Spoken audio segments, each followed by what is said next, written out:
Greetings and salutations, everybody. It's IXLJ, the OG, and welcome back to Back in the Day.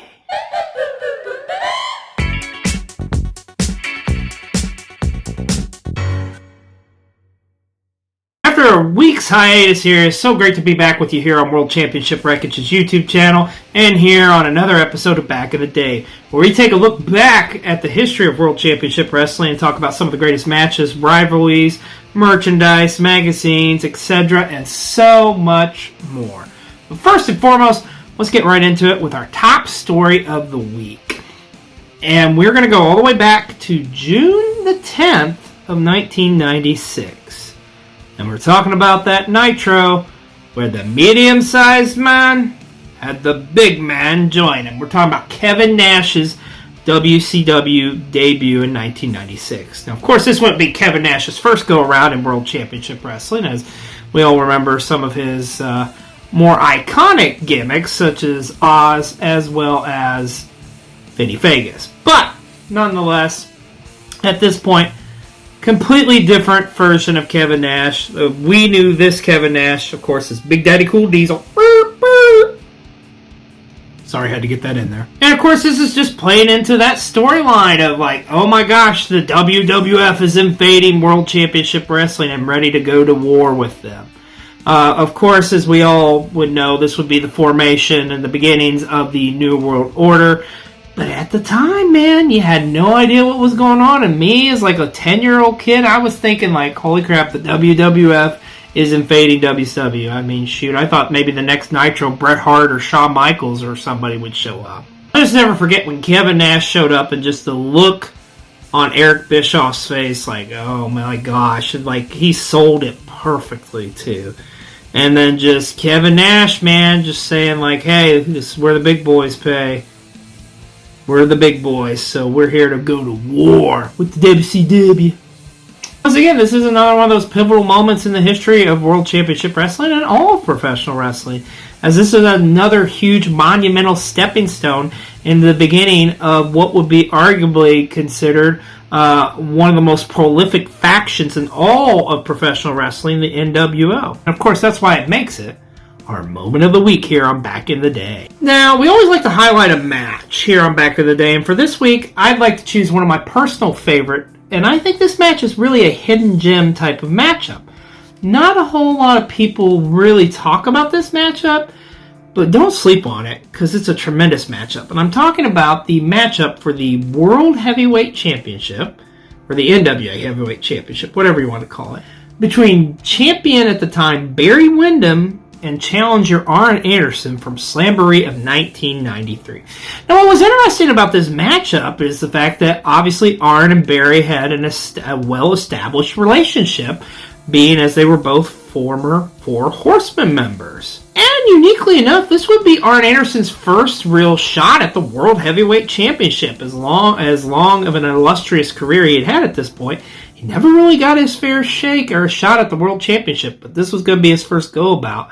And how ironic is it, he's going up against his former stablemate and a tag team partner in Barry Windham. Of course, Barry Windham had just won the NWA Championship a couple months prior by defeating the Great Muta at Super Brawl 3 in an all-time classic. So going into this matchup, it was really like a battle of former horsemen, as well as Arn Anderson was getting his first real shot at the World Championship, was kind of the ongoing storyline going into this one. Now, it's not a terribly long match. I think it's about like 10 to 12 minutes. But I tell you, Arn and Barry deliver in that time frame. And this is one of the more bloodier encounters you'll see in World Championship Wrestling as well, as Barry Windham just bleeds buckets in this matchup. It's an old school style, like just a classic kind of like in-ring wrestling with some brawling mixed in.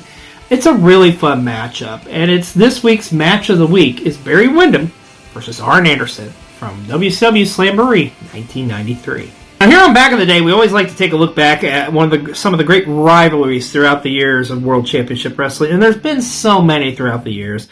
This is one of my all-time favorite, not only in WCW, but just in professional wrestling in general, that we're going to take a look at today. Talking about the incredible rivalry between one Big Van Vader and Sting. I mean, these guys' chemistry, it was so natural, it's insane.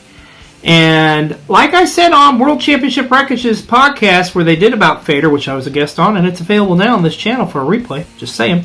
Cheap plug. But the chemistry between Vader and Sting was just amazing. I mean, obviously Vader being the big bad brawler, Sting being the powerhouse, just a great technical wrestler, and could do just virtually any style. And at the time, Sting really needed a monster heel to go off of, and Vader was the perfect fit for that role. Now, the first encounter, of course, happened at the Great American Bash 1992. And at the time, Sting was in the midst of his second World Championship title reign, as he had defeated Lex Luger prior at Super Brawl 2. Now, going into this matchup, a lot of people were thinking Vader could possibly dethrone Sting. But of course, us little Stingers, we knew better. We knew the Stinger was going to pull it through. And this first matchup they had was really back and forth between the two. I mean, there's times where it appears like Sting's got it in the bag, and then it's like, oh my gosh, Vader's going to do it. And then you get to the very end result, and holy crap, Vader does do it and wins his first World Heavyweight Championship. Which was kind of surprising because Sting had only held the belt for less than 6 months at this point. But Vader, man, Vader was Vader. It was time for his reign of terror to begin. Now, of course, Vader would go on to lose the title to Ron Simmons a couple months later, but he would regain the title back later on. However, him and Sting still would feud all throughout this time frame. As once again, you got the top heel of the company going against the top babyface in the company. But actually meet at Starrcade 1992 in the finals of the King of Cable tournament. And of course, Sting would get his comeback win here as he would defeat Vader and become the King of Cable for that year. Of course, it's the only year they ever did King of Cable, but whatever. It's Sting, man. It's Vader. Good times.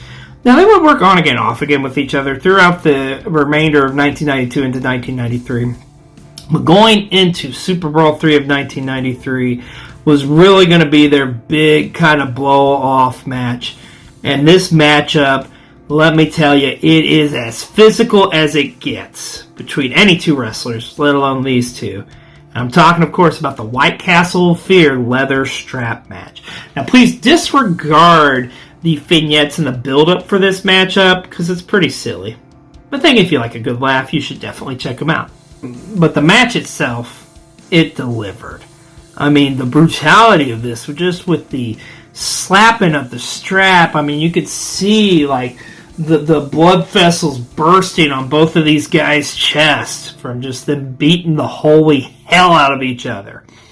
I mean, the back and forth on it is just insane. And I'll never forget the image of Sting hoisting up the big man from the Rocky Mountains on his shoulders, walking around the ring, touching each of the ring corners to try to win the matchup, but coming ever so close, but then ultimately losing the matchup due to a Stinger splash.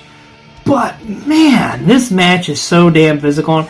And it's probably the best match they had between them, which is saying something considering they never had a bad match. And I've said this before and I'll say it again, they're one of those few rivalries where I could watch any of their hundreds of matches and enjoy them each differently. Now, once Vader retained his World Heavyweight Championship against Sting in the White Castle Fear leather strap match, he did go on to feud with the British Bulldog Davey Boy Smith for the World Championship. However, he wasn't quite done with Sting just yet, as Sting would interject himself in that rivalry, and thus they would be a tag team match at Beach Blast 93 between Big Van Vader and Sid Vicious against Sting and the British Bulldog.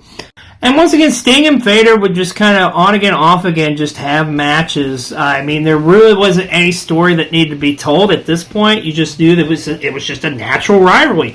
It was good versus evil. It was the monster heel against the white meat babyface who was a powerhouse.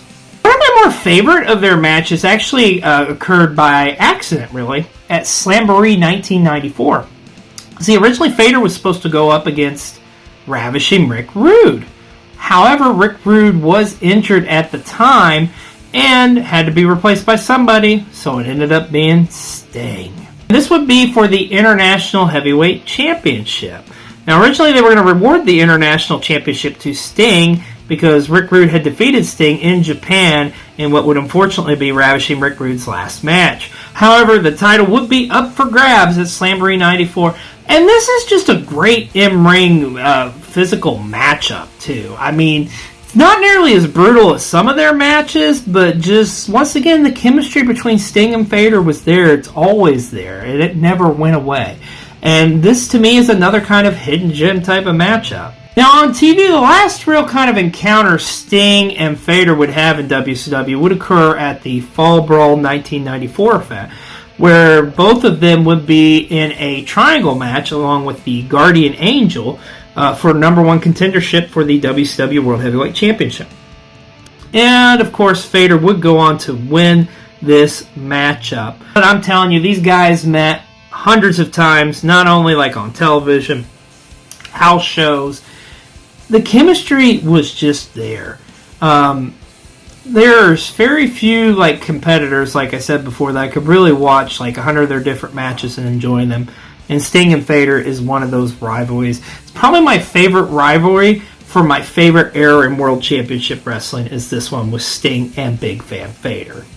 I would highly encourage you to go back and check out some of these matchups. You won't regret it. Now, if you follow me on the TikTok and other social media, you know I am a huge collector, and one of the things I collect is wrestling magazines. So every week here on Back in the Day, we always take a look back at some of the great WCW magazines throughout the year. And for this week, we're going to be taking a look at WCW Magazine from December of 1991. Let's check it out. Alright, here you see it. A new advisor, a new attitude, a new title, Lex Luger. The top story, of course, got a giant poster of Sting! Ooh, special section on superstars and super moves. Oh, they talk about the enforcers, Arn Anderson and Larry Sabisco. Johnny B. Bad, he's a bad man. Oh, and looks like a piece on Scott Steiner. Let's get right in. Of course, you know, we got to call that 1-900-909-9900. Kids, get your permission to call. $2 for the first minute, 45 cents each additional minute. I love, too, how it gives you the schedule as well. Sunday, Misty does mail. Monday, Tony Schiavone. Tuesday, 900 Matt Watch. You get the idea. Okay, WCW wrap-up. Oh, look. This is from the infamous Clash of the Champions where Lex Luger had gotten a present for Sting, and inside the box was one Abdullah the Butcher. And for those of you who don't know, back in the day, WCW actually did have a 6-man tag team title. And here it's talking about how, look at this trio. Big Josh, Dustin Rhodes, and the Seaman defeated the Freebirds and Bad Street, who was their quote-unquote mascot, for the 6-man tag team titles. That's a weird trio. Who am I? Let's see. I'm a former Mr. Minnesota bodybuilding champion. Dropkick is generally considered to be one of the very best in the sport. My nickname derives from the fact that I often utilize the sleeper hold as a finishing maneuver. I know who it is. Do you? And check this out. Stunning Steve Austin with Lady Blossom. In actuality, that was actually Steve Austin's first wife. Oh, check this out. The Yellow Dog. Does he look a little familiar? That's right. That's Brian Pillman.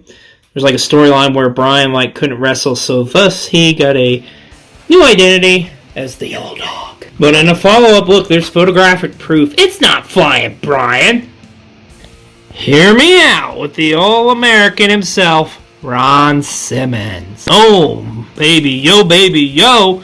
Here's a rivalry you probably forgot about. Spotlight on the rivalry between PN News and the One-Man Gang. That's right. Because the One-Man Gang was in WCW at this time frame, being managed by Kevin Sullivan. Yes, that is Akeem, the African Dream, folks. 10 questions with Alexandria York. And you gotta love that computer, man. It's so ahead of its time. Superstar Super Moves. Alright, highlighting some of wrestling's greatest finishers, or WCW's greatest finishers at the time. Got the Torture Rack. I love that we were talking about that Alabama Jam from Beautiful Bobby Eaton. Of course, the Scorpion Deathlock. Talk also the Steiner line, the Frankensteiner, which was an all-time classic. I love that Dustin Rhodes' Bulldog's getting a little love here, too. He had a great Bulldog. Oh, dear God. El Gigante's claw hold. The one-man gang 747 splash. And, of course, we got the fold-out. It's Sting! Or the Stinger. And he's a bad man, Johnny B. Bad. Now, if you don't remember, when they first brought Johnny B. Bad in, they made him a way more flamboyant character than, of course, we would all know him to go on to be. Now, of course, when he first came in, he was managed by Teddy Long. And it used to be, too, they would, like, put a kiss on his opponent after he defeated him as well. And here we go, our cover story. Lex Luger, look at this, the World Heavyweight Champion with his new advisor, Harley Race, and his bodyguard, Mr. Hughes. I always liked this group. I kind of wish we would have seen them together a little bit longer, but for the short time they were together, I thought Lex Luger with Harley Race and Mr. Hughes was really fun to watch. Of course, talking about Luger winning that Fankit World Heavyweight Championship at the Great American Bash that year, and oh, Sting, his best friend, Lex, how could he do it? He's let all of his friends down, including the Stinger. And here we get a little story here on handsome Harley Race. We get some input from the All-American Ron Simmons. What Luger's done's an insult to all people who supported him for the past few years. And here we go. The story on the Enforcers, Arn Anderson and Larry Zbyszko, which they were a really great tag team. And even though their run was short, it was still fun to watch them. And here you go. Breaks it down. A, B, C, D, E, F, G. A is for Arn Anderson. Well, no shit. B is for brawling. C is for championship belts. D is for DDT. E is for the Enforcers. I think you get the idea. Young Scott Steiner. There's a little cover story on him, which I love me some Scott Steiner. Of course, at the time frame, he was out with an injury for a while, and thus they had to strip the Steiners of the World Tag Team titles and have a title tournament. But yeah, man, Scott Steiner, I remember back in the day in this time frame, he was just like every kid's favorite wrestler. And when he did the Frankensteiner, you were like, holy crap. Still to this day, the Steiner brothers are probably one of my favorite, if not my favorite tag team of all time. Out and about, Dustin Rhodes returns to San Antonio. Look at that outfit, folks. Look at that. That is a sharp-dressed man. Because they call him the not true. Oh, look at Dustin riding a horse. And, of course, boot shopping. And finally, we got an ad for WCW Halloween Havoc 91. Remember, we talked about that 2 out of 3 Falls match here before and back in the day with Lex Luger and Ron Simmons. And the Chamber of Horrors. Now, see, this is interesting. See, the original Chamber of Horrors was supposed to be the Steiners, Sting, and El Gigante against Oz, One Man Gang, Barry Windham, and the Diamond Stud. Ironically enough, Diamond Stud was the only one from that team that was actually in that matchup. WCW Magazine from December of 1991 is your magazine of the week here on Back in the Day. And as always here on Back in the Day, we always got to highlight some of that just unique merch from World Championship Wrestling. Because like every other wrestling company, it had some pretty interesting stuff. And as always here on Back in the Day, we like to highlight some of the pretty crazy merch throughout the years in World Championship Wrestling. And this week, we're going all the way back to 1988. And yes, you could be like, well, that's the NWA, but still, it counts, damn it. I want to talk about 4 Horsemen vitamins. That's right. This was a thing. There were 4 Horsemen vitamins. So they got released in 1988. And it was kind of like, the 4 Horsemen was obviously like the top group in the NWA/WCW. But what could you really market from the Horsemen? You could do some shirts and stuff, but it's not like you're going to be able to really market anything towards kids. Because, hey, let's face facts. The Horsemen were the bad guys, but everybody wanted to be the cool bad guy. So if you want to be the Horsemen, you're going to have to be able to train and go all night, daddy. And thus, 4 Horsemen vitamins were born. Now, the vitamins would actually come in just a pill form, as well as they had some chewable vitamins as well. But the whole point of these vitamins was advertised so it could give you the energy and the strength of the 4 Horsemen, the most dominant faction in all of professional wrestling. And more so to be like Ric Flair and pull an all-nighter.